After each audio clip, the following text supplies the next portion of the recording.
सुप्रभात।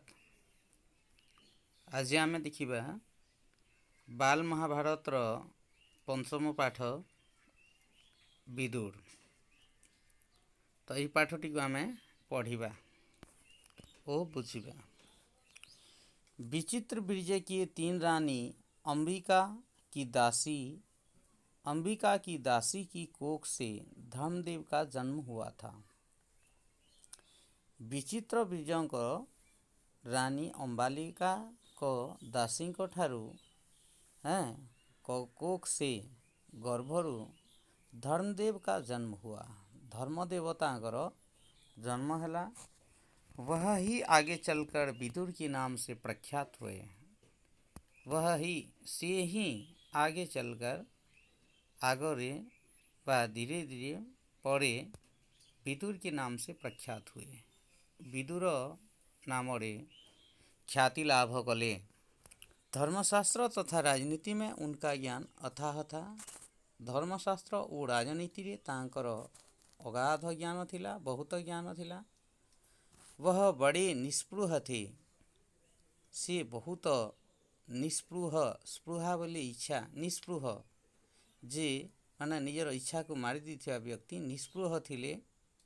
क्रोध उन्हें छू तक नहीं गया था। तांकु क्रोध हेउ नथिला, राग लागु नथिला।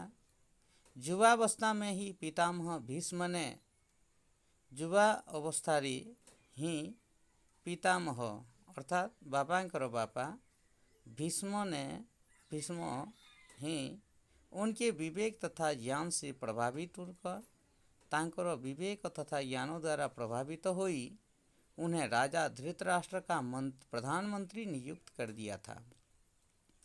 तांकु राजा धृतराष्ट्रंकर प्रधानमंत्री भावरे नियुक्त करी थिले।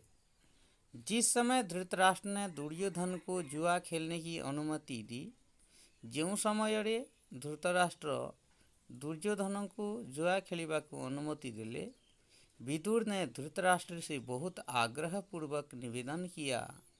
विदुर धृतराष्ट्र को बहुत आग्रह सहित निवेदन करिथिले जे राजन, हे राजा, मुझे आपका यह काम ठीक नहीं जंचता है।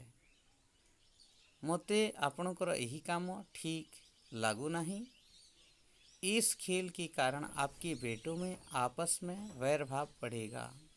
यही खेलर कारण जोगु आपणकर पुत्र मानक मध्यरी शत्रुता भाव बढ़िबो। इसको रोक दीजिए। यही खेल को बंद कर दियंतु। धृतराष्ट्र विदुर की बात से प्रभावित हुए। धृतराष्ट्र विदुरंकर कथारे प्रभावित हुई और अपने बेटे दुर्योधन को अकेले में बुलाकर वो तांकर पुत्र दुर्योधन को एकाकी डाकी उससे वह कुचाल से रोकने का प्रयत्न किया। तांकु से ही कुप्रवृत्ति बा कुव्यवहार बंचई रखिबाकू बा अटकेबाकू चेष्टा कले। बड़े प्रेम के साथ बोले, बहुत स्नेहर सहित से कहले, गांधारी के लाल, हे गांधारी पुओ, हैं गांधारी पुत्र, विदुर बड़ा बुद्धिमान है। विदुर बहुत बुद्धिमान अटंती और हमेशा हमारा भला चाहता आया है। आउ सबु समय से आमर भल बा मंगल चाही आसुछंती। उसका कहा मानने में ही हमारी भलाई है। तांको कथा मानिबारे द्वारा ही आमर भल बा मंगल हेब।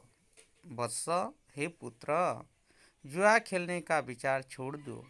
जुआ खेलिबार माने विचारटा क्यों छाड़ी दियो। विदुर कहता है। विदुर कहले कि उसमें विरोध बहुत बढ़ेगा। यह द्वारा बहुत विरोध बढ़िबो और वह राज्य की नाश का कारण हो जाएगा। आउ ताहा राज्यर नाशर कारण बा राज्य नष्टर कारण हेबो। छोड़ दो इस विचार को। यही पड़ी जुआ खेलिबार विचारटी को तुम्हें त्याग कर दिया।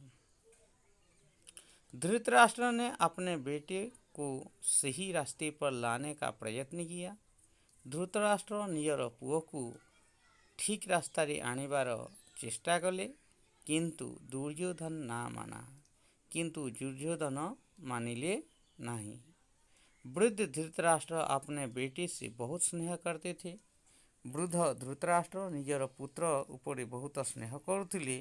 अपनी इस कमजोरी के कारण उसका अनुरोध तांकर सही स्नेह करुवा जो उसका अनुरोध ताहार अनुरोध बा दुर्योधन जुआ खेलिबार अनुरोधटी को वह टाल ना सके। से मना करी पारिले नहीं और युधिष्ठिर को जुआ खेलने का न्योता भेजना ही पड़ा। आउ युधिष्ठिर को जुआ खेलिबा पाई निमंत्रण करने को ही पड़ीथिला। धृतराष्ट्र पर बस ना चला। धृतराष्ट्र को कौनसी माने अधिकार चलला नहीं, तांकर कथा पिला माने मानिले नहीं। तो विदुर युधिष्ठिर के पास गए। ताहले विदुर युधिष्ठिर को पाखक को गले। उनको जुआ खेलने को जाने से रोकने का प्रयत्न किया। तांको जुआ खेलिबा को जीवा को मना कले। युधिष्ठिर ने विदुर की सब बातें ध्यानपूर्वक सुनी। युधिष्ठिर विदुरंकर समस्त कथा को ध्यानपूर्वक सुनिले और बड़े आदर के साथ बोले। आओ आदर सहित कहिले, चाचा जी, काका जी, मैं यह सब मानता हूँ, मु ये समस्त कथा को मानुछि।